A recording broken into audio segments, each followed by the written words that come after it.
happy to be here. My lab has been coming to give little reports on this project for the last few years, but this is the first time I've been able to attend, and also the first time that we have a full-time master's student on the project. So I'm very excited to have Clarissa here to present a summary of her work. I'm going to pop back in at the end to give a little update on some other aspects of research that we're doing that are outside of Clarissa's thesis. All right, so thank you for having me here. So today I'm going to give you a little bit of an update on the Switchgrass Gall Midge and what we know about it in Ontario so far. So for any of you that might not be familiar yet with this insect, so it's a Switchgrass Gall Midge, or I'll call it SGM, and it was discovered in 2008 in South Dakota, where it was shown to significantly reduce both biomass and seed yield. And then in 2020, OMAFA discovered this midge in Ontario, and since then it's been found all across the switchgrass growing region in Ontario.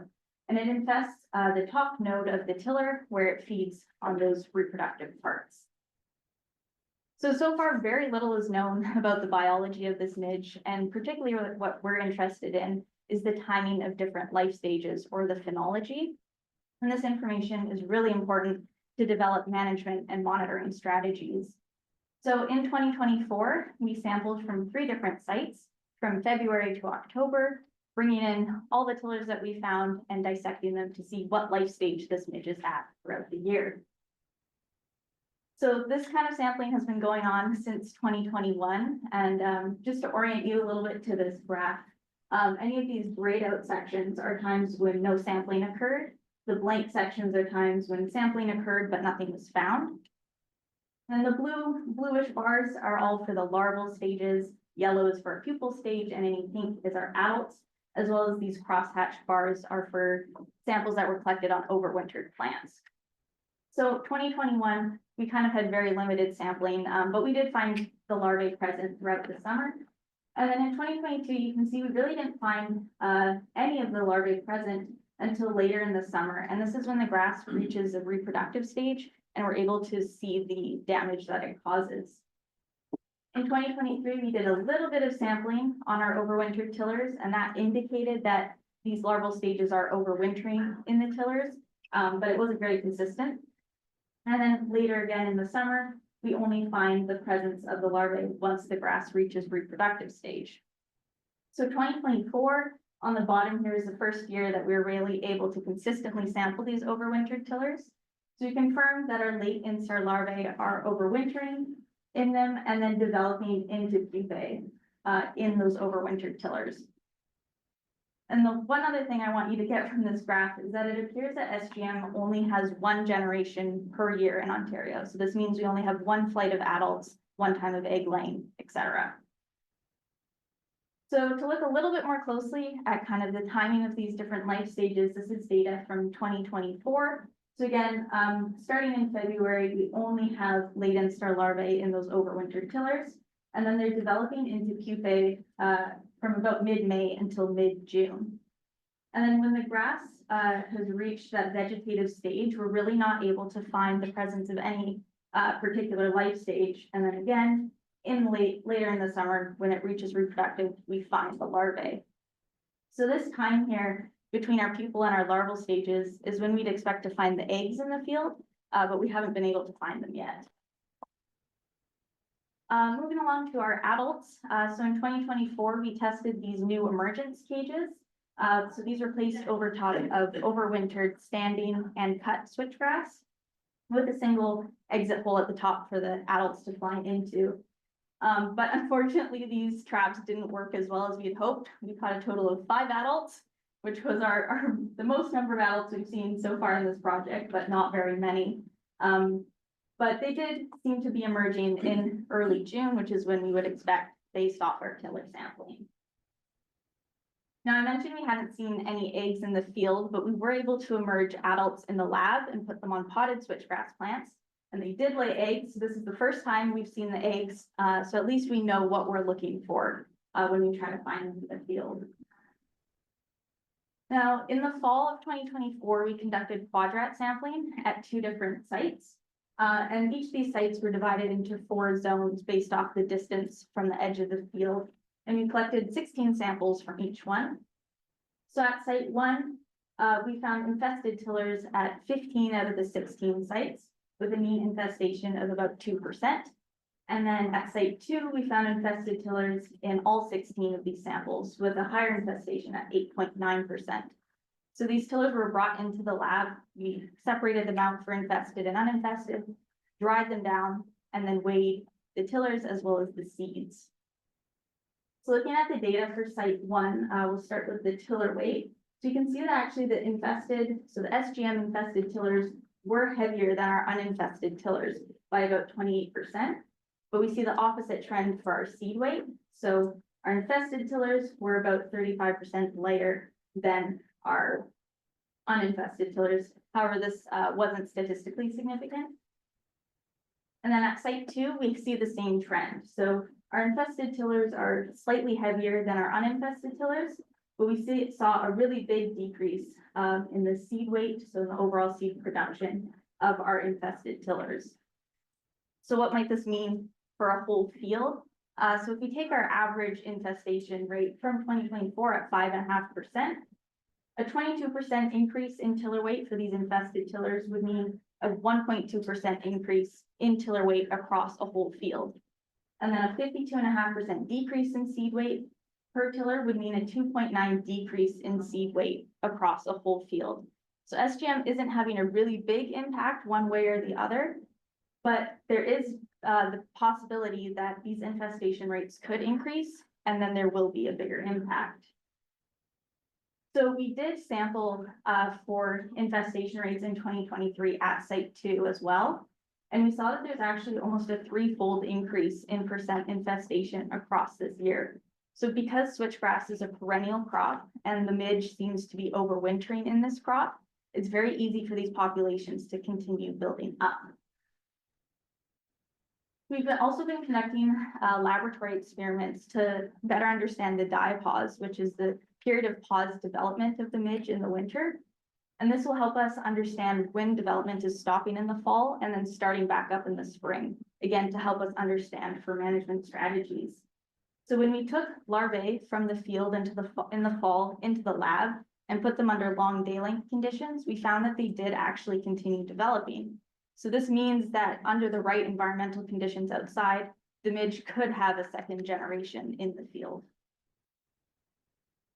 And lastly, some good news. We have been also sampling for parasitoid species. So these are our tiny wasps that are attacking the larvae of the midge. And we actually have 4 species, which is quite a few. We've confirmed the identification of these 2 on the left here and are working on the identification of the other 2, as well as some molecular barcoding. To get an idea of the percent parasitism rate, so how well these parasitoids are controlling the midge, when we took those larvae in for the lab experiment and allowed them to develop, we were also able to see how many of them were parasitized.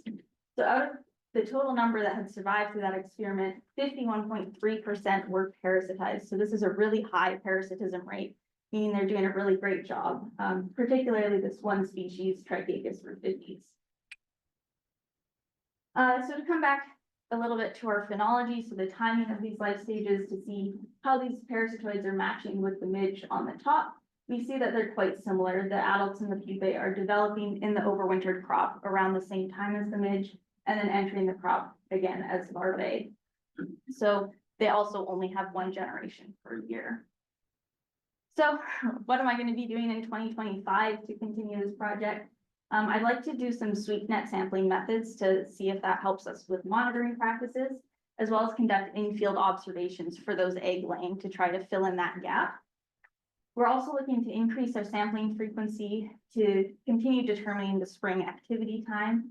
And then in the lab, we're going to be comparing pupal development at different temperatures. So all of these things are going to contribute to better management and monitoring practices.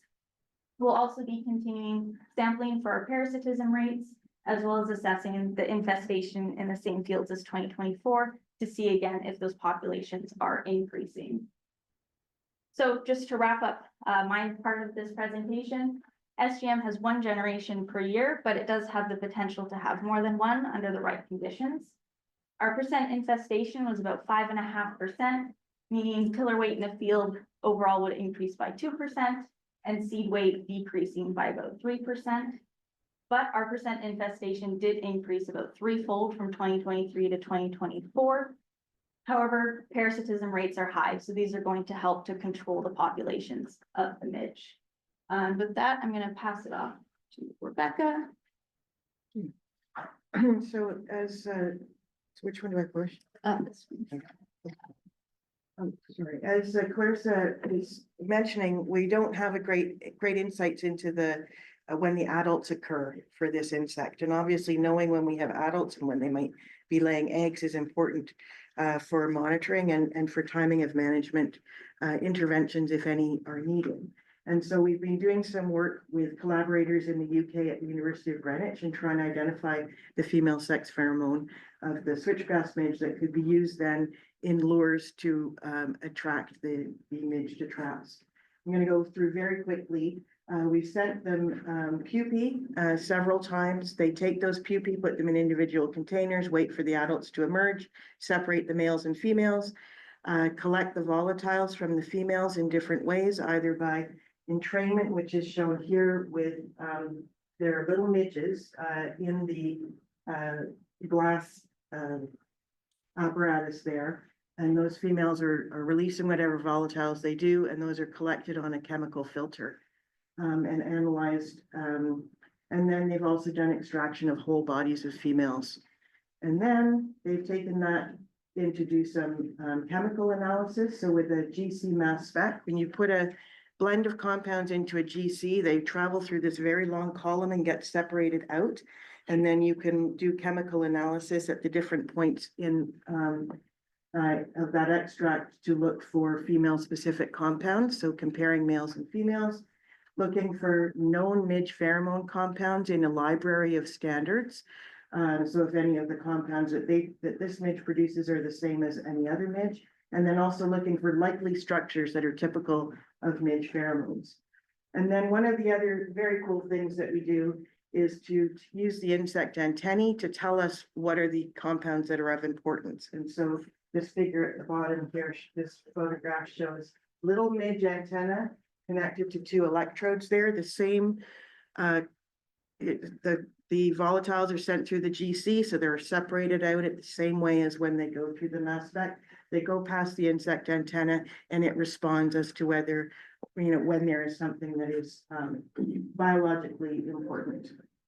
And so through all this analysis, all they've found so far is one little peak here that is typical of an insect's response to its pheromone. Unfortunately, when they did the chemical analysis at that same point in the extract, this is the spectrum from the extract at the bottom, they have not found any potential pheromone structure there. We've also found no obvious differences between the extracts. These are the extracts, the chromatograms for the extracts of the females on the top and then flip down the males on the bottom. There are no differences between the males and the female extracts, and in scanning for single ion scanning didn't show any potential components that match known structures of midge pheromones. So at this point, we have absolutely no evidence from this analysis that they do produce a sex pheromone. Sex pheromones are known from at least 19 other species of midges, and so we would expect it in the switchgrass gall midge, except that this midge belongs to a different subfamily than all of the other species for which pheromones have been found.